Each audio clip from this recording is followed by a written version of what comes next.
for such a warm welcome. Thank you so much. First of all, thank you to you for conducting such wonderful sessions in the form of a host. మీరు గతంలో ఎన్నో సారి మీరు ఈ మీటింగ్స్కి host చేయడం జరిగింది and Robert గారు is a leader who has been contributing a lot to this cause of educating people. ఆయన మీరు చూస్తూ ఉంటే చాలాసార్లు ఆయన మీకు ట్రైనింగ్ తీసుకోవడానికి వస్తూ ఉంటారు అండ్ వేరే వాళ్ళది కొన్నిసార్లు సెషన్ మిస్ అయితే కూడా రాబర్ట్ గారు టేక్స్ ద ఇనిషియేటివ్. ఆయన ముందుకు వచ్చేసి ఆయన కాంట్రిబ్యూట్ చేయడానికి రెడీగా ఉన్నారు. So that is a great sign of a very big hearted leader. ఒక మంచి మనసు ఉన్న ఒక చాలా పెద్ద హృదయం ఉన్న లీడర్ది ఒక సైన్ అనమాట. So thank you once again Robert గారు. Friends, today session is very important. So I will just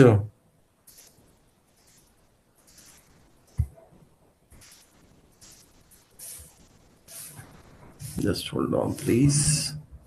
Okay, so friends, welcome to today's empowered morning energized day. ఇవాళ నేను మీ అందరితో హార్ట్ హెల్త్ గురించి నేను కొద్దిగా డిస్కస్ చేస్తాను. హార్ట్ అంటే యాక్చువల్గా చెప్పాలంటే చాలా పెద్ద ఇష్యూ, చాలా పెద్ద సబ్జెక్ట్ అనమాట. మేము చదివేటప్పుడు కాలేజీలో almost it took us 1 month anatomy physiology, ఒక 1 month క్లాస్ ఉండేది. మొత్తం హార్ట్ తెలుసుకోవాలి, మొత్తం హార్ట్ గురించి టోటల్గా నేర్చుకోవాలంటే. బట్ మనకి ఉన్న సమయంలో I will try my best to explain you about heart and heart health. So దయచేసి మీరు నోట్స్ తీసుకోండి, చాలా ఇంపార్టెంట్ పాయింట్స్ మనం కవర్ చేస్తాము. సో ఇవాళ మనం heart health with IMC Ayurveda గురించి మనం తెలుసుకుందాం. ఎగ్జాక్ట్లీ హార్ట్ ఏంటి, హార్ట్లో ప్రాబ్లమ్స్ ఎందుకు వస్తాయి, అట్లా డయాగ్నోసిస్ మనం ఎలా చేయగలుగుతాము, రిస్క్ ఫ్యాక్టర్స్ ఏంటి, తర్వాత హార్ట్ సంబంధించిన వ్యాధుల్లో ఇండియా ఎక్కడ ఉన్నాయి అనేసి కూడా మనము నేర్చుకుంటాం. Okay, so let us go inside. So first మనం కొద్దిగా ఇంట్రొడక్షన్ చూద్దాం. సో హార్ట్ ఏంటి, హృదయం. Heart is a organ which is situated exactly మీరు చూస్తే బయట నుంచి. సో ఇక్కడ ఉంటుంది హార్ట్. దిస్ పామ్, నేను ఫోల్డెడ్ పామ్ పెట్టుకున్నా కదా, it is here. So it is not extremely left or extremely right, it is just ఈ స్టర్నమ్ బోన్ ఉంది కదా, ఇక్కడ ఉంటుంది. Okay, so heart is a muscle, basically కండరాలు అంటాం కదా. So it is a muscle and it is the hardest working muscle in our body. So basically heart మన బాడీలో ఫంక్షన్ ఏంటంటే అది ఒక పంప్ లాగా వర్క్ చేస్తుంది. అండ్ ఈ పంప్ ఏం చేస్తుంది, మన బాడీలో మొత్తము రక్తంకి పంప్ చేయడానికి బాగా ఉపయోగపడుతుంది. అండ్ ఈ రక్తం మొత్తం బాడీలో మనకి సరఫరా అవ్వడానికి మెయిన్ రీజన్ ఏంటి, టు డెలివర్ ఆక్సిజన్. మనకి ఆక్సిజన్ కావాలి మన బాడీకి, మన సెల్స్కి. ఆ ఆక్సిజన్ అండ్ పోషక తత్వాలు అందించడానికి ఈ బ్లడ్ ద్వారా మనకి అందిస్తాయి. అండ్ ఆ బ్లడ్కి మొత్తం బాడీలో smallest place of the cell, smallest place of the tissue కి పంపించడానికి హార్ట్ మనకి హెల్ప్ చేస్తుంది. హార్ట్ ఆన్ అన్ యావరేజ్ ఒక లక్షల time, 1 lakh time on an average per day beat చేస్తుంది. And it is pumping around 2000 gallons of blood per day. Heart కంటిన్యూస్గా beat అవుతూనే ఉంటుంది మన బాడీలో కూడా ఉన్నప్పుడు. అండ్ మన బాడీ నుంచి మనము బయట తీసేస్తే అప్పుడు కూడా హార్ట్ బీట్ అవుతుంది. ఎందుకంటే హార్ట్లో ఒక special electrical system of its own ఉంటుంది. కాబట్టి హార్ట్ మన శరీరంలో ఎలా బీట్ అవుతుంది అదే విధంగా శరీరం నుంచి బయట తీస్తే కూడా అది బీట్ అవుతుంది. జనరలీ ఒక హార్ట్ 350 to 450 kgs ఉంటాయి అన్నమాట. 300 to 450 గ్రామ్స్ ఉంటాయి అన్నమాట ఒక heart the weight, depending on the person, the age and the gender. So 300 grams to 450 grams ఇది వెయిట్ ఉంటాయి అన్నమాట. ఆఫ్టర్ బర్త్ అంటే పుట్టిన తర్వాత నుంచి హార్ట్ సెల్స్ ఏదో ఉంటాయి అది డివిజన్ అవ్వడం ఆగిపోతాయి అన్నమాట.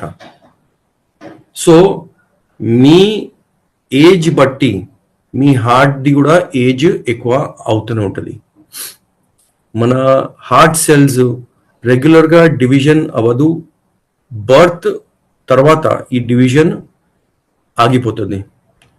ఇంకొకటి ఫన్ ఫ్యాక్ట్ ఏంటంటే ఇక్కడ లాఫింగ్, మనం ఎంత నవ్వుతే, మనం ఎంత బాగా హ్యాపీగా ఉంటే మన బాడీలో బ్లడ్ ఫ్లో ఆల్మోస్ట్ 20% ఇంక్రీజ్ అవుతుంది. అంటే నవ్వడం వలన బాడీలో బ్లడ్ ఫ్లో 20% దాకా ఇంక్రీజ్ అవ్వడానికి అవకాశాలు ఉన్నాయి. అది ప్రూవన్ బై ద సైంటిస్ట్ అన్నమాట.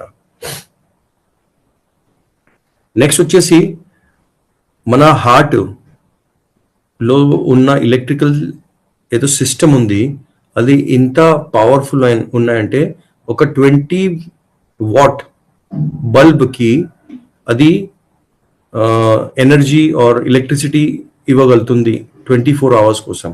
అంటే that powerful is the electrical impulse in our heart. The first operation ఏదో జరిగింది, హ్యూమన్ హార్ట్ ట్రాన్స్ప్లాంట్ ఏదో జరిగింది, అది సౌత్ ఆఫ్రికాలో డాక్టర్ క్రిస్టియన్ బర్నార్డ్ చేశారు. అంటే ఈ మధ్యలో హార్ట్ ట్రాన్స్ప్లాంట్స్ చాలా ఎక్కువ జరుగుతున్నాయి, కానీ ఇది 1967లో ఫస్ట్ టైం సౌత్ ఆఫ్రికాలో డాక్టర్ క్రిస్టియన్ బర్నార్డ్ చేశారు. Human heart human heart transplant అనమాట. నా కొద్దిగా ఎనటమీ అండ్ ఫిజియాలజీ గురించి తెలుసుకుందాం. So heart basically is a conical structure అన్నమాట. It's a conical structure, it's a hollow structure, అంటే హాలో ఉంటాయి. Heart is made up of 4 chambers అన్నమాట. 4 chambers ఉంటాయి. 4 దాంట్లో స్మాల్ 4 caves ఉంటాయి అన్నమాట. Okay, so right and left atrium అంటాము. సో పైన ఉన్న చేంబర్స్ కి ఏట్రియం అంటాము, కింద ఉన్న చేంబర్స్ కి వెంట్రికల్ అంటాము. సో పైన ఈ 2 ఏట్రియం అండ్ కింద 2 ventricle. So right and left ఈ 2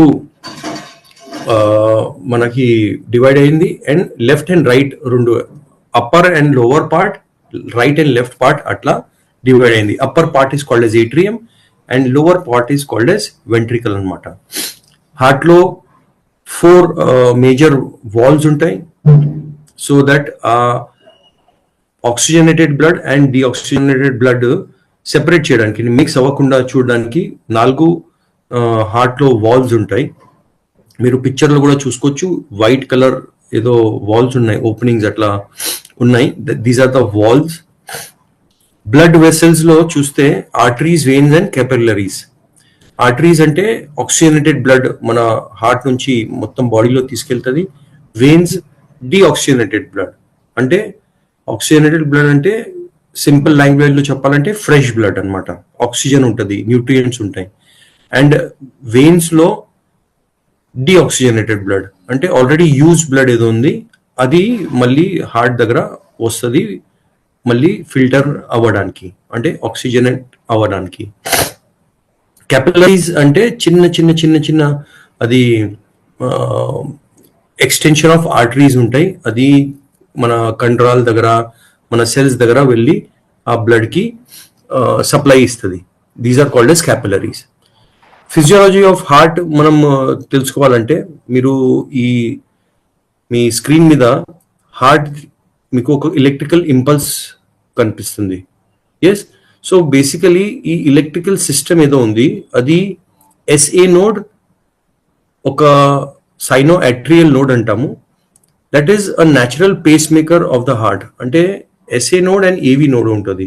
ఈ రెండు ఎట్లా అనుకోవాలి, మనము మన ఇంట్లో ఎలా మనకి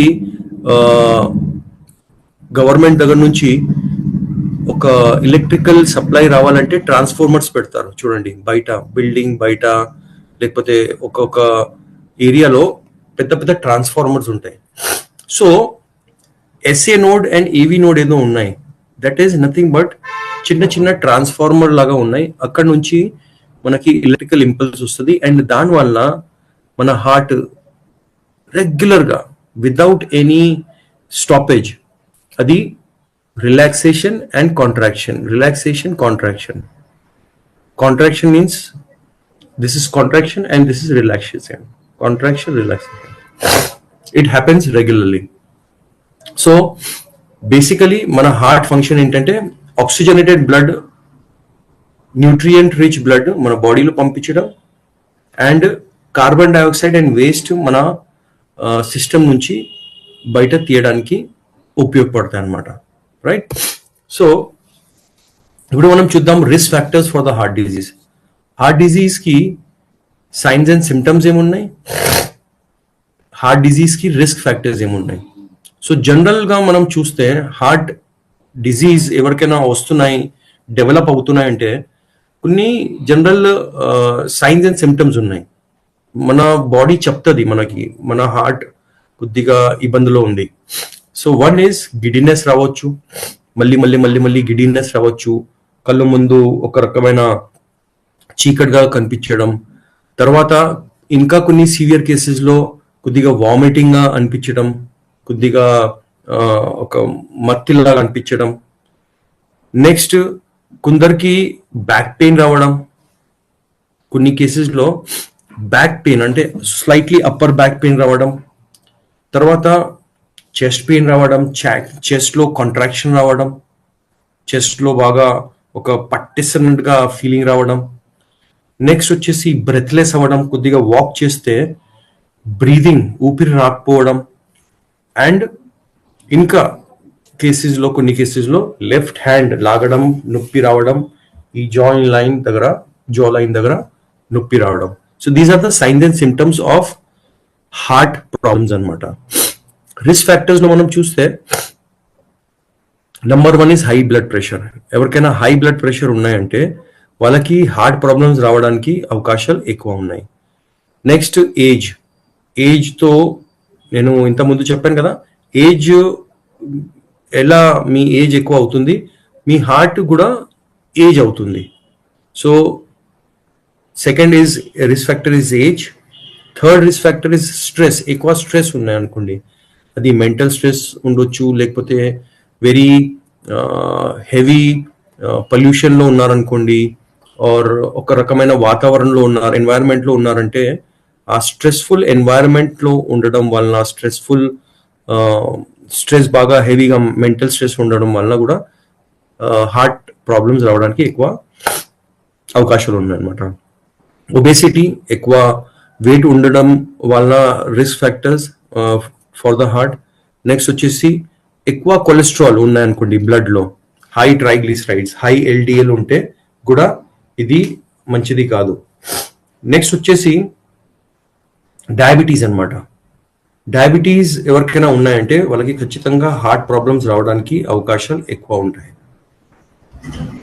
డయాబెటీస్ ఎందుకు హార్ట్ ప్రాబ్లమ్స్ ఎక్కువ వస్తాయంటే డయాబెటీస్ వలన మన ధమని ఉంటాయి కదా, ఆర్టరీస్ ఉంటాయి కదా, ఆ ఆర్టరీస్లో ఇన్ఫ్లమేషన్ వచ్చేసి ఆర్టరీ వాల్స్ థిక్ అయిపోయి ఆర్టరీలో ఉన్న ఏదో బ్లడ్ ఫ్లో ఉంటుంది, ఏదో స్పేస్ ఉంటాయి, అది తగ్గిపోతాయి అన్నమాట, చిన్నగా అయిపోతాయి, సన్నగా అయిపోతాయి.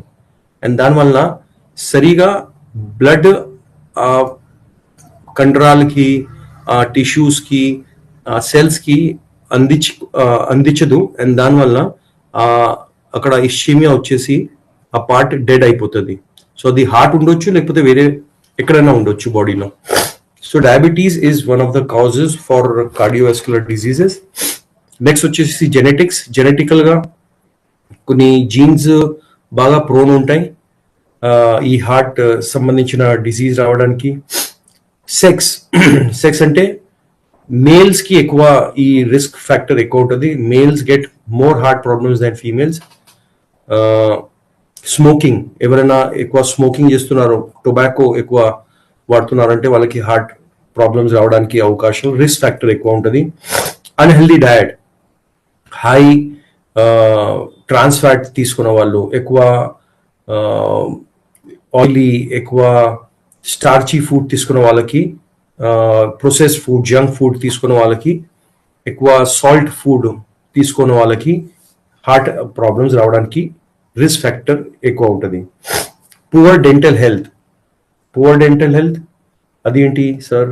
హార్ట్కి మన డెంటల్ హెల్త్కి సంబంధం ఏంటి? Yes, it is a proven scientific research fact that ఎవరైనా వాళ్ళ డెంటల్ హెల్త్ సరిగా పెట్టట్లేదంటే వాళ్ళకి హార్ట్ ప్రాబ్లమ్స్ రావడానికి అవకాశాలు ఎక్కువ ఉన్నాయి. So that is why it is always suggested that minimum 2 times మనం బ్రష్ చేయాలి.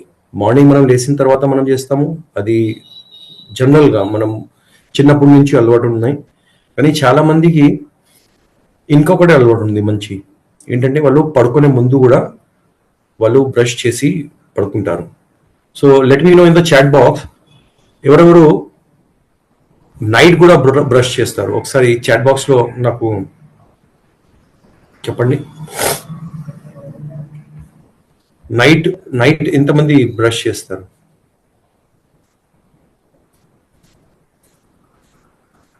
Okay, a lot of people, very good, great, right, thank you. Now మనము heart risk, heart disease risk తగ్గించాలంటే, మనం prevent చేయాలంటే మనం ఏమేం చేయాలి? మన వెయిట్, ఆప్టిమల్ వెయిట్ మనం ఉండాలి. అంటే బాగా మనం ఒబీస్ అవ్వకూడదు. సెకండ్, మనం రెగ్యులర్గా బ్లడ్ ప్రెషర్ చెక్ చేసుకోవాలి. మన రెగ్యులర్ కొలెస్ట్రాల్ మనము చూసుకోవాలి, అంటే మేనేజ్ చేయాలి. లెవెల్స్ సరిగా ఉన్నాయా లేదా, విఎల్డిఎల్ సరిగా ఉందా లేదా. VLDL is very low density lipoprotein, LDL correct ఉందా లేదా. సో ఈ అన్ని మనము సరిగా ప్రాపర్గా మనం చెక్లో పెట్టాలి. స్మోకింగ్ హ్యాబిట్ ఉంటే స్మోకింగ్ తగ్గించాలి పూర్తిగా. డయాబెటీస్ ఉంటే డయాబెటీస్ మనము మేనేజ్ చేసుకోవాలి. హెల్దీ ఫుడ్ మనం తీసుకోవాలి. Regular exercise, regular physical exercise చేయాలి. అండ్ ప్రాపర్ మెడికేషన్స్ తీసుకోవాలి. మనం హార్ట్ ప్రాబ్లమ్స్ మనము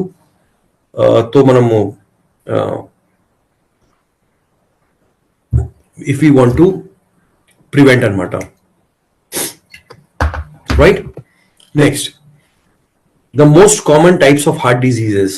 మనం ఇవాళ most common type of heart diseases మాట్లాడుకుందాం.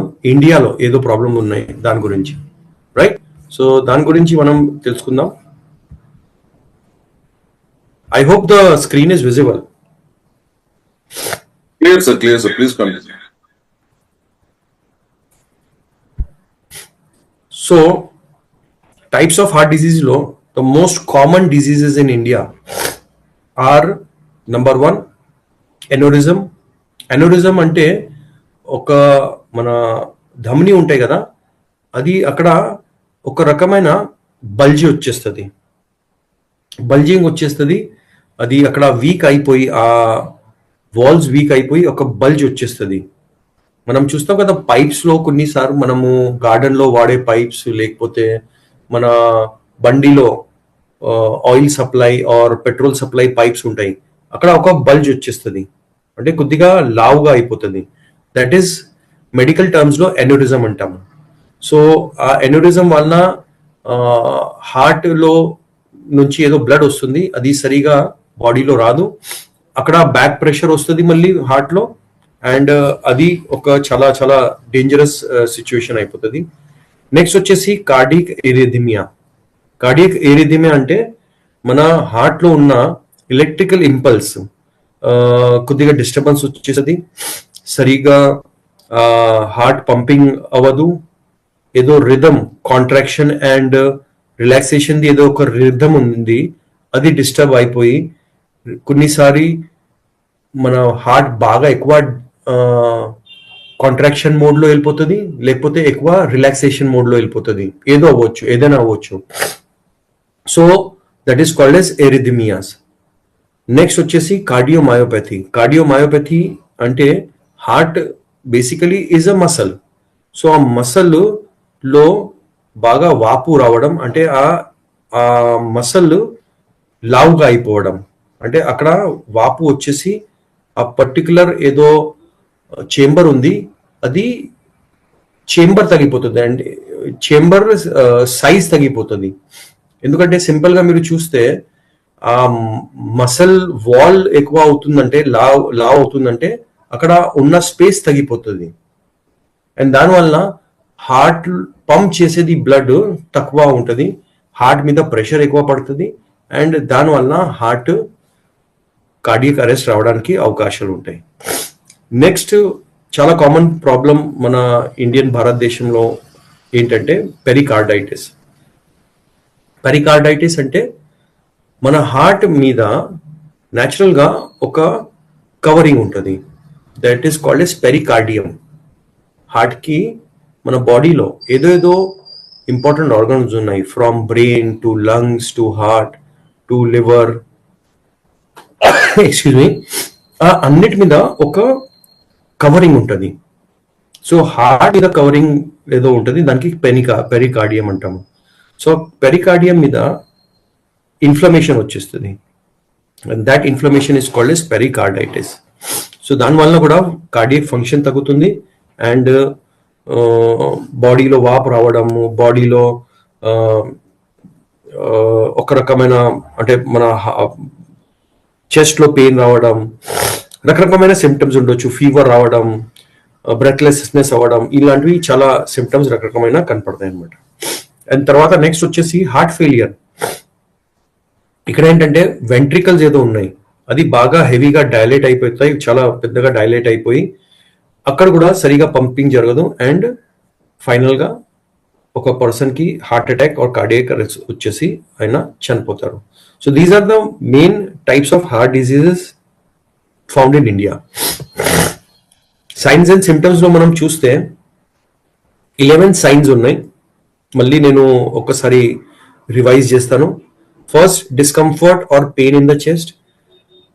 చెస్ట్లో డిస్కంఫర్ట్ ఆర్ పెయిన్, ఒక రకమైన బాగా పట్టేస్తున్నట్టుగా ఫీలింగ్ ఉండడం. తర్వాత పర్సిస్టెంట్ డ్రై కాఫ్, అంటే చలికాలంలో ఏదైనా కాఫ్ వస్తుందంటే మనము ఓకే కొద్దిగా చల్లటి వాతావరణం ఉంది, ఏదో ఐస్ క్రీమ్ తినేసాము, లేకపోతే ఏదో కూల్ డ్రింక్ తాగేసాము, అవి అన్నీ కాకుండా, ఆ రీజన్స్ కాకుండా, అంటే అసలు దాంతో సంబంధం లేకున్నా కూడా ఒక డ్రై కాఫ్ వస్తుంది, పర్సిస్టెంట్ అది కూడా. So that means that me heart enlarge అవుతుంది, అండ్ ఆ హార్ట్ ఎన్లార్జ్ అయ్యి ట్రాకియా ఏదో ఉన్నాయి, అంటే మన వెంట్ పైప్ ఉంది, దానికి తోసిస్తుంది, దానికి ప్రెషర్ ఇస్తుంది, దానివల్ల మళ్ళీ కఫ్ వస్తుంది. సో వెంటనే డాక్టర్ దగ్గర మనము వెళ్ళి ఒకసారి చెకప్ చేయించుకోవాలి. తర్వాత irregular heart rate and pulse. Heart rate and pulse irregular గా ఉంటే అది తెలిసిపోతుంది, ఏ రిథమియాస్ ఉన్నాయి. దడ వచ్చేస్తుంది సడన్ గా మనకి అనిపిస్తుంది అబ్బా హార్ట్ బాగా వీక్ గా మూవ్ అవుతున్నాయి. ఇలాంటివి కొన్ని మనకి ప్రాబ్లమ్స్ ఉంటే మనము జాగ్రత్తగా ఉండాలి. Next, shortness of breath. Shortness of breath అంటే మనము జనరల్గా మనం నడుచుకున్నప్పుడు మనకి బాగా ఆయాసం లాగా రావడం. తర్వాత heart burn or stomach pain. ఆ heart burn and stomach pain ఇది ఒక చాలా కామన్ సిమ్టమ్ అన్నమాట. నెక్స్ట్ వచ్చేసి బాగా స్వెట్టింగ్ రావడం అండ్ వీక్నెస్ రావడం, అన్నోన్ స్వెట్టింగ్ అండ్ వీక్నెస్ రావడం, అది కూడా ఒక సైన్స్ ఆఫ్ హార్ట్ ప్రాబ్లం అన్నమాట.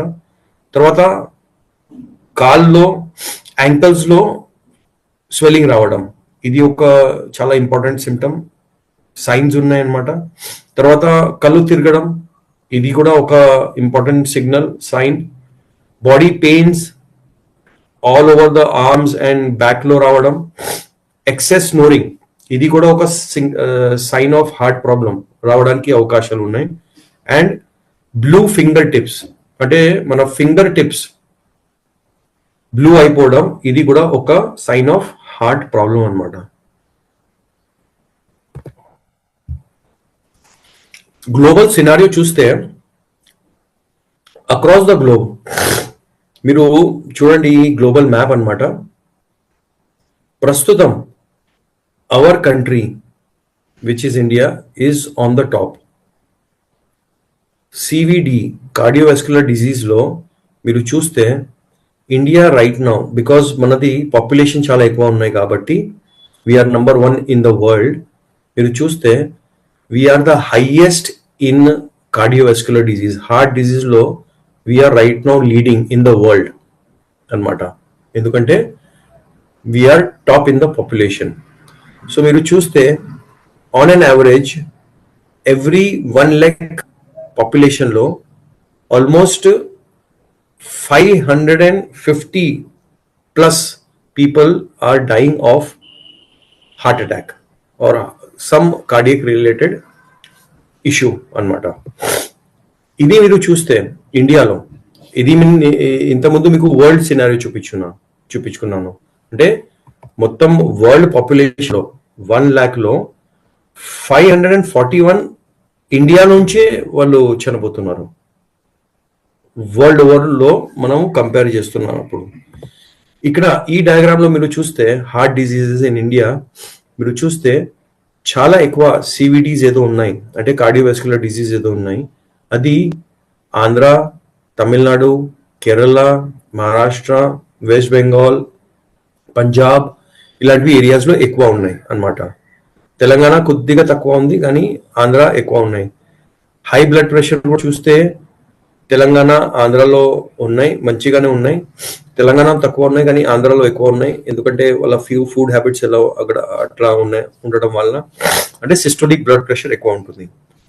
హై కొలెస్ట్రాల్ లెవెల్ చూస్తే మీరు ఆంధ్రాలో ఎక్కువ ఉన్నాయి, దెన్ తెలంగాణలో కొద్దిగా తక్కువ ఉన్నాయి, కానీ ఆంధ్ర తెలంగాణలో కూడా కొలెస్ట్రాల్ లెవెల్స్ ఎక్కువ ఉన్నాయి అన్నమాట. సో ఫ్రెండ్స్, ఎక్కడెక్కడ కొలెస్ట్రాల్ లెవెల్స్ ఎక్కువ ఉన్నాయి, ఎక్కడెక్కడ సిస్టోలిక్ బ్లడ్ అంటే బ్లడ్ ప్రెషర్ అంటే మనము 120/80 చూడండి. మనం ఎక్కడైనా డాక్టర్స్ దగ్గర వెళ్ళినా, ఎక్కడైనా మనము చెకప్ చేయడానికి వెళ్తే వాళ్ళు మనకి ఫిగర్ ఇస్తారు, 120/80, 130/90 ఆర్ 100/60, 70. సో ఆ పైనది ఏదో ఉంది, that is called as systolic blood pressure, and కిందది ఏదో ఉంది, that is called as diastolic blood pressure. So systolic pressure is మీ హార్ట్ కాంట్రాక్ట్ అవుతుంది, and diastolic pressure is when the heart is relaxing, open అవుతుంది, blood fill అవుతుంది. Systolic pressure is heart is pumping the blood outside, and diastolic pressure is heart is receiving the blood inside. So this systolic pressure ఎక్కడైనా ఎక్కువ ఉన్నాయంటే వాళ్ళకి కూడా ఆ ఫ్యామిలీలో కానీ, ఆ కమ్యూనిటీలో కానీ, ఆ రేస్లో ఆ హార్ట్ ప్రాబ్లమ్స్ రావడానికి అవకాశాలు ఎక్కువ ఉన్నాయి అన్నమాట. నెక్స్ట్ మనం చూస్తే ఇది ఒక చాలా ఇంపార్టెంట్ స్టాటిస్టిక్స్ అన్నమాట.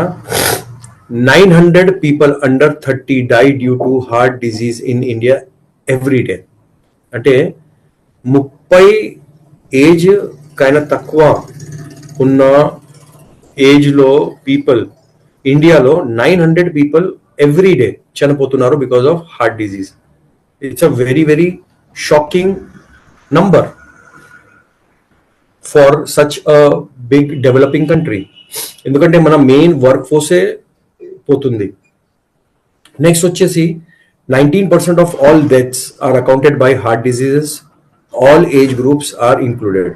అంటే మన ఇండియాలో, మన సొసైటీలో ఏదైనా డెత్స్ జరుగుతున్నాయి, దాంట్లో చాలా కారణాలు ఉన్నాయి. కొందరికి క్యాన్సర్ అవ్వచ్చు, కొందరికి యాక్సిడెంట్ అవ్వచ్చు, కొందరికి టీవీ అవ్వచ్చు, కొందరికి ఓల్డ్ ఏజ్ అవ్వచ్చు, న్యాచురల్ డెత్ అవ్వచ్చు. జనరల్గా ఈ అన్నిట్లో 19% of death is because of heart disease only. It's a huge number.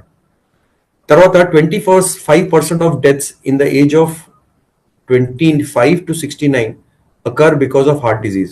అంటే 25 to 69 మధ్యలో ఏజ్లో ఏదైనా డెత్స్ అవుతున్నాయంటే దాంట్లో ముఖ్యమైన 25% కారణం is because of heart problem some of the other.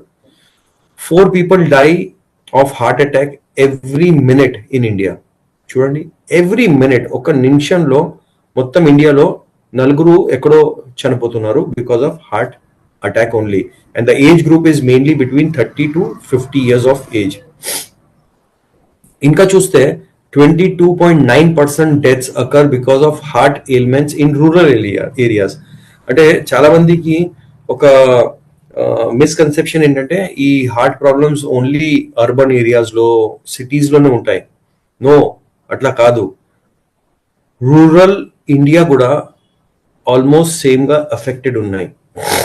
అక్కడ కూడా పర్సంటేజ్ ఎక్కువ అవుతున్నాయి.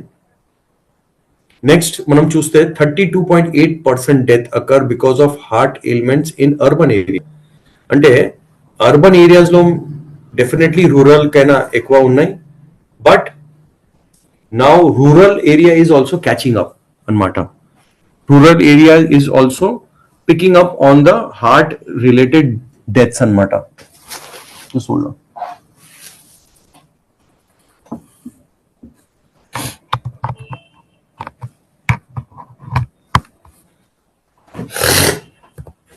నెక్స్ట్ రీజన్ ఏంటి ఇండియాలో ఇన్ని డెత్స్ ఎందుకు అవుతున్నాయి?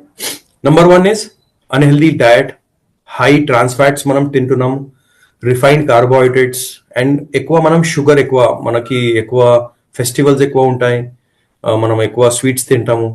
అదేవిధంగా మన ఇంటేక్ తక్కువ ఉన్నాయి, ఫ్రూట్ ఇంటేక్ తక్కువ ఉన్నాయి, వెజిటేబుల్స్ మనం తక్కువ తింటున్నాము, హోల్ గ్రెయిన్స్ మనం ఎక్కువ పెద్దగా తినట్లేదు, హెల్దీ ఫ్యాట్స్ మన సొసైటీస్ లో, కమ్యూనిటీస్ లో అలవాటు లేడం వల్ల మనకి హార్ట్ డిసీజెస్ ఎక్కువ రావడానికి అవకాశాలు ఉన్నాయి.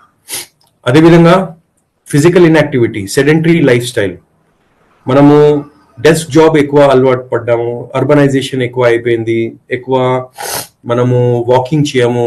అంటే ఇంతకుముందు మన ఎన్సెస్టర్స్ మనం చూస్తే, మన గ్రాండ్ పేరెంట్స్ కానీ వాళ్ళు మనం చూస్తే they use to walk kilometres. School వెళ్ళాలంటే, వర్క్ కి వెళ్ళాలంటే, పొలం చేయాలంటే వాళ్ళు they use to walk a lot. ఇవాళ మనం బస్లో ట్రావెల్ చేస్తాం, లేకపోతే కార్ మనది ఉంటుంది, లేకపోతే మనం స్కూటర్ కానీ బైక్ కానీ అట్లా మనం వాడతాం. So that is totally physical inactivity అనమాట. నెక్స్ట్ వచ్చేసి smoking and tobacco use. Major risk factor మన హార్ట్ ప్రాబ్లమ్స్ చూస్తే ఈజ్ స్మోకింగ్. యంగర్ జనరేషన్లో మనము షో కోసం, ఒక స్టైల్ కొట్టడం కోసము చాలా మంది స్మోకింగ్ ఇస్తారు, అండ్ అది హార్ట్కి ఎఫెక్ట్ చేస్తున్నాయి. సో అది సిగరెట్ ఉండొచ్చు, బీడీ ఉండొచ్చు, ఆర్ ఎనీ టొబాకో ప్రొడక్ట్స్ ఉండొచ్చు, దానివల్ల హార్ట్ ప్రాబ్లమ్స్ పెరిగిపోతున్నాయి. ఎక్సెసివ్ ఆల్కహాల్ కన్జంప్షన్ మన సొసైటీలో ఈ మధ్యలో బాగా ఎక్కువ సోషల్గా తాగడం కానీ పార్టీస్ చేయడం ఎక్కువ అయిపోయింది. ఆల్కహాల్ కన్జంప్షన్ ఎక్కువ అవడం వలన ఏమవుతుంది, హై బ్లడ్ ప్రెషర్ వచ్చేస్తుంది, ఒబెసిటీ వచ్చేస్తుంది, అండ్ ఇర్రెగ్యులర్ హార్ట్ బీట్స్ వస్తున్నాయి. So alcohol is also a very very important reason for heart diseases in India reason. Next వేరే హెల్త్ కండిషన్స్ అంటే హై బీపీ. నేను చెప్పాను కదా, మనము సాల్ట్ ఎక్కువ తింటున్నాము. సో ఆ సాల్ట్ మన ఫుడ్లో ఎక్కువ అవడం వలన చాలా మంది, అంటే బేసికలీ చాలా మందికి ఏమనిపిస్తుంది అంటే silent disease or silent killer is diabetes. No, silent killer is hypertension. హైపర్ టెన్షన్కి మీకు ఇమీడియట్గా ఏమీ సైన్స్ అండ్ సిమ్టమ్స్ కనపడదు. సో హార్ట్ అటాక్స్ రావడానికి ఒక hypertension is one of the కారణం, స్ట్రోక్స్ రావడానికి. నెక్స్ట్ హార్ట్ డిసీజెస్ రావడానికి ఒక very very important disease or disorder is diabetes అనమాట. So India is one of the highest diabetic nations in the world. We are already on the second place అనమాట world. So ఈ diabetes వల్ల కూడా heart problems రావడానికి అవకాశాలు ఉన్నాయి. Uncontrolled blood sugar levels and uncontrolled blood pressure, తర్వాత high cholesterol levels, high LDL levels contribute చేస్తాయి plaque buildup కోసం, అండ్ ఒబెసిటీ. ఆబ్వియస్లీ ఇండియాలో ఒబెసిటీ కూడా చాలా చాలా ఆన్ ద రైజ్ ఉన్నాయి, and that is causing a major reason of heart disease in India. దాంతోపాటు stress, భయంకరమైన మెంటల్ స్ట్రెస్, ఎంగ్జైటీ, అది హార్మోనల్ ఇంబ్యాలెన్స్కి ట్రిగర్ చేస్తుంది. దాని ద్వారా ఆ హార్మోన్ ఇంబ్యాలెన్స్ ద్వారా హార్ట్ రేట్ ఎక్కువ అయిపోయి బ్లడ్ ప్రెషర్ ఎక్కువ అయిపోవడం, ఇవన్నీ బాగా ఎక్కువ అయిపోయింది. డిప్రెషన్, ఎంగ్జైటీ, ఇవన్నీ కారణం మీరు చూస్తే it is contributing to the heart problems in India. So ఈ హార్ట్ ప్రాబ్లమ్స్ మనము తెలుసుకోవాలి. అయితే ఏంటి, ఏమేమి ఇన్వెస్టిగేషన్స్ ఉన్నాయి? ఇన్వెస్టిగేషన్లో మీరు చూస్తే ECG, this is the basic, the first test మనము హార్ట్ సంబంధించిన ఏదైనా ఉంటే అంటే ఈసీజీ. ఈసీజీ ఓన్లీ మన ఎలక్ట్రికల్ ఇంపల్సెస్, మన హార్ట్లో ఎలక్ట్రిక్ కాంట్రాక్షన్ అండ్ రిలాక్సేషన్ సరిగా అవుతుందా లేదా అది చెక్ చేయడానికి మాత్రమే, అంతే. ఎవరికైనా హార్ట్ అటాక్ వస్తున్నాయి, కరెక్ట్ టైంకి మనం టెస్ట్ చేస్తే ఈసీజీలో తెలిసిపోతుంది. అప్పుడు ఏదైనా బాగా క్రానిక్ ఏదైనా ప్రాబ్లం ఉన్నాయి, హార్ట్లో ఏదైనా ఫిబ్రిలేషన్స్ ఉన్నాయి అంటే మర్మర్స్ ఉన్నాయి, లేకపోతే అట్లా ఇలాంటివి ప్రాబ్లమ్స్ ఉన్నాయంటే కూడా కొద్దిగా మనకి ఒక హింట్ వచ్చేస్తుంది ఈసీజీలో. బట్ ఈసీజీ మనకి పెద్ద హార్ట్ ప్రాబ్లమ్స్ దాంట్లో కనపడకపోవచ్చు. But this is the first test. Next is echocardiogram. దాంట్లో ఇంకా కొద్దిగా ఇన్ డెప్త్గా మనకి తెలుస్తుంది మన హార్ట్ కండిషన్ ఎలా ఉన్నాయి, వాల్వ్స్ సరిగా పనిచేస్తున్నాయా లేదా, హార్ట్ పంప్ సరిగా చేస్తుందా లేదా, వాల్యూమ్ ఎలా ఉంది, ఇవన్నీ మనకి తెలుస్తుంది. తర్వాత స్ట్రెస్ టెస్ట్ ఉంటుంది, టీఎన్టీ టెస్ట్ కూడా అంటాము. ట్రెడ్మిల్ మీద మనకి నడవడం, పరిగెత్తం మనం చెప్తాము, అంటే ఎవరు టెస్ట్ చేస్తున్నారు వాళ్ళు మనకి చెప్తారు మనం పరిగెత్తాలి, బ్రిస్క్ వాక్ చేయాలి, అట్లా అన్నీ చెప్తే దానివల్ల మనకి ఏదైనా ఆయాసం వస్తుందా లేకపోతే పెయిన్ వస్తుందా అది తెస్తుంది. అంటే మొత్తం మన బాడీకి వాళ్ళు ఒక ఎలక్ట్రికల్ నోడ్స్ ఉంటాయి, దాంతో కనెక్ట్ చేస్తారు, అండ్ మన బాడీ మన హార్ట్ దగ్గర నుంచి ఎలా ఎలక్ట్రికల్ ఇంపల్స్ వస్తున్నాయి అది మనకి హార్ట్ హెల్దీగా ఉందా లేదా అది మనకి తెలుస్తుంది అక్కడ. నెక్స్ట్ వచ్చేసి లిపిడ్ ప్రొఫైల్, చాలా ఇంపార్టెంట్ టెస్ట్ అనమాట. ఎల్డిఎల్, హెచ్డిఎల్, ట్రైగ్లిసరైడ్స్, విఎల్డిఎల్, ఇవన్నీ మనకి తెలుస్తుంది. సో మన బ్లడ్ పల్స్గా ఉందా లేకపోతే బాగా దాంట్లో కొవ్వు ఎక్కువ వచ్చేసిందా, ఇవన్నీ మనకి లిపిడ్ ప్రొఫైల్లో తెలుస్తుంది. తర్వాత కొరోనరీ యాంజియోగ్రఫీ అంటే ఒక మన ఆర్టరీస్లో ఒకటి వైర్ లాగా పంపించేసి అక్కడ డై పంపించి వాళ్ళు చెక్ చేస్తారు, ఎక్కడైనా బ్లాకేజ్ ఉన్నాయంటే అది యాంజియోగ్రఫీలో తెలుస్తుంది. This is a invasive test, అంటే మన బాడీ లోపల ఏదో పంపించేసి వాళ్ళు టెస్ట్ చేస్తారు. ఇప్పుడు ఒక నాన్ ఇన్వేజివ్ టెస్ట్ వచ్చింది which is called city angiogram. అంటే సిటీ స్కాన్ ఉంటుంది, అది మషిన్లో మనం వెళ్తాము, దానివల్ల అక్కడ నుంచి మనకి తెలిసిపోతుంది. It is a non invasive test, అంటే బాడీ లోపల ఎవరు వాళ్ళు వైర్ కానీ పైప్ కానీ ఏమీ పంపించరు. This is CT angiogram.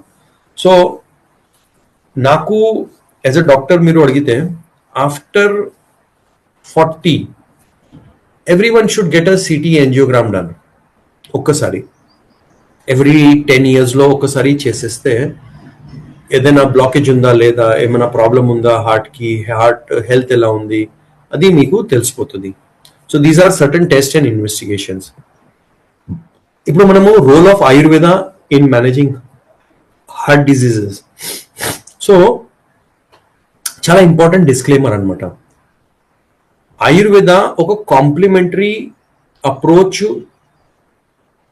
మనము వాడవచ్చు, but it should not replace conventional medical treatment. అంటే ఎక్కడైనా 100% బ్లాక్ ఉన్నాయి, 90% బ్లాక్ ఉన్నాయంటే అక్కడ ఎంజియోప్లాస్టిక్ కావాలంటే, ఏదైనా బైపాస్ కావాలంటే వాళ్ళకి కావాలి, ఎందుకంటే ఆ బ్లాక్ అయిపోయింది, టోటల్ ధమని టోటల్ క్లోజ్ అయిపోయింది.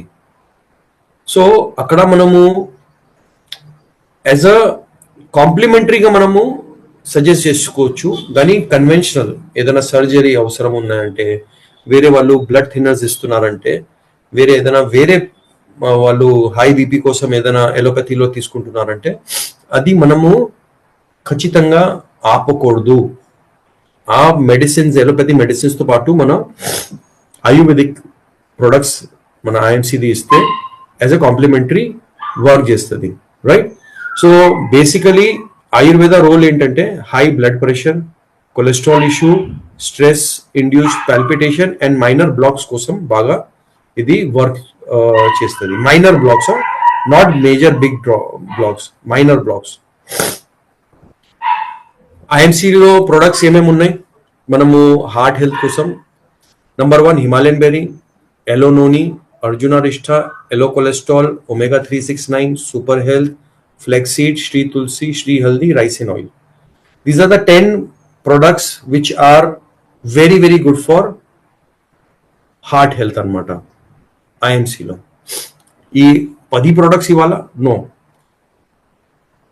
You can decide depending on the age of the patient. ఆ పేషెంట్కి ఎన్ని రోజుల నుంచి ప్రాబ్లమ్స్ ఉన్నాయి, ఏ రకమైన ప్రాబ్లం ఉన్నాయి, హార్ట్ ప్రాబ్లం ఉన్నాయి అంటే బీపీ సంబంధించిన ఉన్నాయా, లేకపోతే కొలెస్ట్రాల్ సంబంధించిన ఉన్నాయా, లేకపోతే హార్ట్ మసిల్ సంబంధించిన ఉన్నాయి, దాన్ని బట్టి మనము డిసైడ్ చేసేసి ఈ ప్రొడక్ట్స్ మనం డిసైడ్ చేసుకోవచ్చు. సో హిమాలయన్ బెర్రీ మనం చూస్తే హార్ట్ మసిల్ కి స్ట్రెంగ్థెన్ చేస్తుంది, బ్లడ్ సర్క్యులేషన్ ఇంప్రూవ్ చేస్తుంది, బాగా హెవీ యాంటీ ఆక్సిడెంట్స్ ఉంటాయి, సో ఆక్సిడేటివ్ స్ట్రెస్ తగ్గిస్తుంది. అదేవిధంగా కొలెస్ట్రాల్ కి రెగ్యులేట్ చేస్తుంది, ట్రైగ్లిసరైడ్ కి ట్రైగ్లిసరైడ్ కి తగ్గించడానికి బాగా ఉపయోగపడుతుంది. ఎందుకంటే విటమిన్ సి ఎక్కువ ఉంటుంది, ఫ్లావోనాయిడ్స్ అండ్ కెరటోనాయిడ్స్ ఎక్కువ ఉంటాయి, అండ్ హిమాలయన్ బెర్రీలో కూడా ఒమేగా ఫ్యాటీ యాసిడ్స్ ఉంటాయి, అది కొలెస్ట్రాల్ బ్యాలెన్స్ చేయడానికి బాగా పనికొస్తుంది. నూనె మనం చూస్తే ఇది బీపీకి తగ్గిస్తుంది, ఎందుకంటే మన నూనెలో పొటాషియం ఎక్కువ ఉంటాయి, నైట్రిక్ ఆక్సైడ్ ఎక్కువ ఉంటాయి. ఆ నైట్రిక్ ఆక్సైడ్ అండ్ స్కోపోలెటిన్ ఒక రకమైన ఎంజైమ్ ఉంటుంది. స్కోపోలెటిన్ అండ్ నైట్రిక్ ఆక్సైడ్ ఇది బ్లడ్ వెసల్స్ కి డైలేట్ చేస్తుంది అనమాట, ఎక్స్క్యూజ్ మీ, రిలాక్స్ చేస్తుంది. సో ఇది చాలా చాలా ఇంపార్టెంట్ అనమాట. సో నూనె ఇన్ఫ్లమేషన్ తగ్గిస్తుంది, బ్లడ్ మన ప్రెషర్ తగ్గిస్తుంది, అండ్ చాలా చాలా ఇంపార్టెంట్ ఒక ఇంగ్రీడియంట్ ఏంటంటే నూనెలో is vitamin C, excuse me. So as a anti ఇన్ఫ్లమేటరీగా నూనె వర్క్ చేస్తుంది. నెక్స్ట్ వచ్చేసి Arjuna Rishta. Arjuna Rishta basically heart function కి అండ్ కార్డియాక్ అవుట్పుట్ కి ఇంప్రూవ్ చేస్తుంది, హార్ట్ మసిల్స్ కి స్ట్రెంగ్థెన్ చేస్తుంది, హై బ్లడ్ ప్రెషర్ కి రిడ్యూస్ చేయడానికి బాగా ఉపయోగపడుతుంది అనమాట. ఎవరికైనా మైల్డ్ ఎంజైనా పెయిన్స్ ఉన్నాయి అంటే, చెస్ట్ పెయిన్ ఉన్నాయంటే కూడా అర్జున హెల్ప్ చేస్తుంది. సో అర్జున బార్క్ ఒక ఇంగ్రీడియంట్, ఆ బార్క్లో high amount of tannins and flavonoids ఉంటాయి. ఇది కార్డియో ప్రొటెక్టివ్ ఒక వండర్ఫుల్ ప్రాపర్టీస్ ఉన్న ఒక ఇంగ్రీడియంట్ అనమాట. అర్జున ఎల్డిఎల్ కంట్రోల్ చేయడానికి బాగా ఉపయోగపడుతుంది, సో బ్లడ్ కి పల్స్ గా చేయడానికి బాగా ఉపయోగపడుతుంది. నెక్స్ట్ ప్రోడక్ట్ వచ్చేసి ఎలో కొలెస్ట్రాల్ ఎల్డిఎల్ తగ్గించడానికి, హెచ్డిఎల్ పెంచుకోవడానికి, ఆర్టీరియల్ బ్లాకేజెస్ తగ్గించడానికి, అండ్ ప్రాపర్ లిపిడ్ ప్రొఫైల్ కి బ్యాలెన్స్ చేయడానికి బాగా ఉపయోగపడతాయి అనమాట.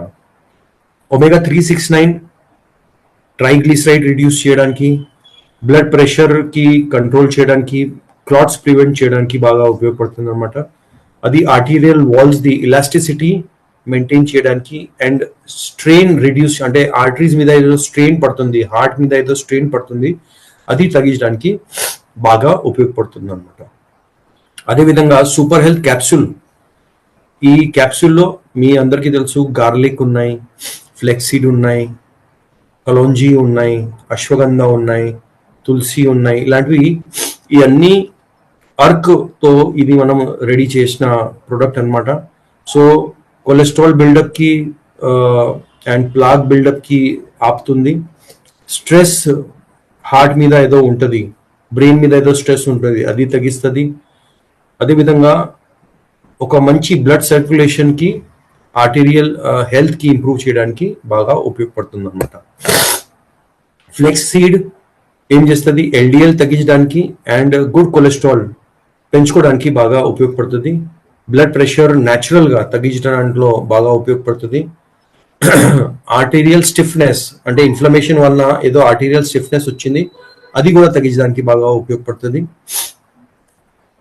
నెక్స్ట్ వచ్చేసి Shri Tulsi blood pressure control చేయడానికి అండ్ హెల్దీ సర్క్యులేషన్ పెంచడానికి బాగా ఉపయోగపడుతుంది. It is a natural detoxifier, body నుంచి టాక్సిన్స్ మొత్తం బయట తీయడానికి అండ్ ఆక్సిడేటివ్ స్ట్రెస్ తగ్గించడానికి బాగా ఉపయోగపడుతుంది. శ్రీ హల్దీ మనం చూస్తే, Shri Haldi inflammation, blood circulation better చేయడానికి, ఇన్ఫ్లమేషన్ తగ్గించడానికిలో బాగా ఉపయోగపడుతుంది అనమాట. ఫైనల్ గా రైసిన్ ఆయిల్ మనం ఎందుకు వాడాలి? రైసిన్ ఆయిల్ ఎవరికైనా హార్ట్ ప్రాబ్లమ్స్ ఉన్నాయి అంటే మనము రైస్ బ్రాన్ ఆయిల్ వాళ్ళకి చెప్పాలి. కొలెస్ట్రాల్ లెవెల్స్ ఇంప్రూవ్ చేయడానికి, ఎల్డిఎల్ తగ్గించడానికి, బ్లడ్ ప్రెషర్ రెగ్యులేట్ చేస్తుంది. ఎందుకంటే ఈ ఆయిల్లో గామా ఒరిజినాల్ అనేసి ఒక యాంటీ ఆక్సిడెంట్ ఉంటాయన్నమాట. సో ఆ ఆర్టీరియల్ ఇన్ఫ్లమేషన్ తగ్గిస్తాయి. అథెరోస్క్లెరోసిస్ అంటే మన ధమనిలో, మన ఆర్టరీస్ లో ప్లాక్ ఫార్మేషన్ తగ్గించడానికి బాగా ఉపయోగపడుతుంది. అదేవిధంగా క్రానిక్ ఇన్ఫ్లమేషన్ బ్లడ్ వెసల్స్ లో ఏదో అవుతాయి, దానివల్ల మన బ్లడ్ వెసల్స్ గట్టిగా అయిపోతాయి, ఇన్ఫ్లమేషన్ తగ్గించడానికి బాగా ఉపయోగపడుతుంది. అదేవిధంగా విటమిన్ ఈ ఎక్కువ ఉంటాయి, వెయిట్ మేనేజ్మెంట్ బాగా కంట్రోల్ చేయడానికి బాగా ఉపయోగపడుతుంది అనమాట. సో రైస్ బ్రాన్ ఆయిల్లో మోనోసాచురేటెడ్ ఫ్యాట్ అంటే మూఫా ఎక్కువ ఉంటుంది, పాలీ అన్సాచురేటెడ్ ఫ్యాట్ ఎక్కువ ఉంటాయి. సో ఈ రెండు రకమైన ఫ్యాట్స్ మనకి చాలా చాలా ఇంపార్టెంట్ అనమాట. సో 42% మూఫా ఉంటాయి, 37% పూఫా ఉంటాయి అండ్ 21% సాచురేటెడ్ ఫ్యాట్స్ ఉంటాయి. ఈ 4 మన బాడీకి చాలా చాలా చాలా అవసరం అనమాట. బయట మార్కెట్లో వేరే ఏదో గ్రౌండ్ నట్ ఆయిల్స్ ఉంటాయి, ఇలాంటివి పామ్ ఆయిల్స్ ఉంటాయి, వేరే ఏదో ఆయిల్స్ ఉంటాయి, దాంట్లో ట్రాన్స్ ఫ్యాట్స్ ఎక్కువ ఉంటుంది. సో మన బాడీ హెల్తీగా ఉండాలా, మన బ్లడ్ సర్క్యులేషన్ మంచిగా ఉండాలా, మన ఆర్టరీస్ మంచిగా ఉండాలా, మన బాడీలో కొలెస్ట్రాల్ ఎక్కువ రాకూడదు, అయితే మనకి పూఫా అండ్ సాచురేటెడ్ ఫ్యాట్స్ ఒక కరెక్ట్ మాత్రలో ఉండాలి. అది రైస్ బ్రాన్ ఆయిల్లోనే మనకి దొరుకుతాయి. సో రైస్ బ్రాన్ ఆయిల్లో స్మోక్ పాయింట్ హై ఉంటుంది, పూఫా ఉండడం వల్ల కొలెస్ట్రాల్ మేనేజ్ అవుతుంది, ఒక న్యూట్రల్ ఫ్లేవర్ ఉంటుంది అండ్ రిచ్ ఇన్ న్యూట్రియన్స్ ఉంటాయి. దాంట్లో ఒరిజినల్ లాంటివి యాంటీ ఆక్సిడెంట్ ఉండడం వలన ఓవరాల్ హార్ట్, బ్రెయిన్, స్కిన్కి చాలా చాలా మంచి మనకి పనికి వస్తుంది. సో హార్ట్ హెల్త్ మనం ఓవరాల్ కావాలంటే నాట్ ఓన్లీ ప్రొడక్ట్స్, జనరల్గా మనకి ఎక్సర్సైజ్ కూడా కావాలి. సో రెగ్యులర్గా బ్రిస్క్ వాకింగ్ చేయండి 30 minutes per day, cycling or swimming మనం చేయాలి. యోగాలో మనం చూస్తే భుజంగాసన, తాడాసన, అనులోమ్ విలోమ్ రెగ్యులర్గా మనం చేస్తే మన హార్ట్ హెల్తీగా ఉంటుంది. అండ్ రెసిస్టెన్స్ ట్రైనింగ్ ట్వైస్ చేయాలి వీక్లీ. అంటే రెసిస్టెన్స్ ట్రైనింగ్ అంటే కార్డియో చేస్తాం కదా, వాకింగ్ కాకుండా మనం కొద్దిగా రన్నింగ్ ఇవన్నీ చేస్తే మన హార్ట్ బాగా మంచిగా ఉంటుంది. సో హార్ట్ ఓవరాల్ హెల్తీగా ఉండాలంటే మనం హ్యాబిట్స్ మీద మనం వర్క్ చేయాలి. ఏదైనా బ్యాడ్ హ్యాబిట్స్ ఉంటాయి అదే తగ్గించాలి, ఐఎంసీ ప్రొడక్ట్స్ సరిగా వాడాలి, యోగా ఎక్సర్సైజ్ చేయాలి. ఇవన్నీ మనం చేస్తే, మన డయట్కి కంట్రోల్ చేస్తే, డయట్లో కూడా ఫ్రూట్స్ అండ్ వెజిటేబుల్స్ మనం ఎక్కువ తీసుకోవాలి. ప్రొసెస్డ్ ఫుడ్, క్యాన్ ఫుడ్, ఎక్కువ ట్రాన్స్ ఫ్యాట్ ఉన్న ఫుడ్స్, షుగర్, సోడియం అంటే ఎక్కువ సాల్ట్ తీసుకోకుండా మనం ఉంటే మన హార్ట్ హెల్తీగా ఉంటుంది. అండ్ మనం ఎక్కువ omega-3 fatty acid like flax seed and fish ఎక్కువ తింటే నాన్ వెజిటేరియన్లో మన హార్ట్ కోసం చాలా చాలా మంచిది. సో ఫ్రెండ్స్, లైఫ్ స్టైల్లో క్విట్ స్మోకింగ్ చేయాలి. స్ట్రెస్ తగ్గించాలంటే మైండ్ఫుల్నెస్ మెడిటేషన్ మనము బ్రీదింగ్ టెక్నిక్స్కి మనము యూజ్ చేయాలి. అండ్ రెగ్యులర్గా మన వెయిట్ అండ్ బ్లడ్ ప్రెషర్కి మనము చెక్ చేయాలి, right? So this is about keeping our heart strong. హార్ట్కి మనము స్ట్రాంగ్ పెట్టుకోవాలంటే ఈ అన్ని మనం విషయాల మీద ఫోకస్ చేస్తే మన హార్ట్ ఎప్పుడైనా హెల్దీగా స్ట్రాంగ్గా ఉంటుంది. So friends, this is about today's session అనమాట. అండ్ ఐ హోప్ మీ అందరికీ ఈ సెషన్లో వాల్యూ దొరికింది. మీకు మార్కెట్లో వెళ్ళి ఎవరికైనా హార్ట్ హెల్త్ గురించి చెప్పాలంటే ఐఎంసీ ప్రొడక్ట్స్ మీరు ఎవరికైనా సజెస్ట్ చేయాలంటే మీకు ప్రాపర్ నాలెడ్జ్ ఈ సెషన్ ద్వారా దొరికింది అనుకుంటున్నాను. So once again thank you very much for attending this session so patiently. And మనం మళ్ళీ రేపు కలుద్దాం ఒక కొత్త స్పీకర్తో విత్ అనదర్ టాపిక్ అనమాట. Thank you so much. Thank you. God bless you all. Take care. Good IMC.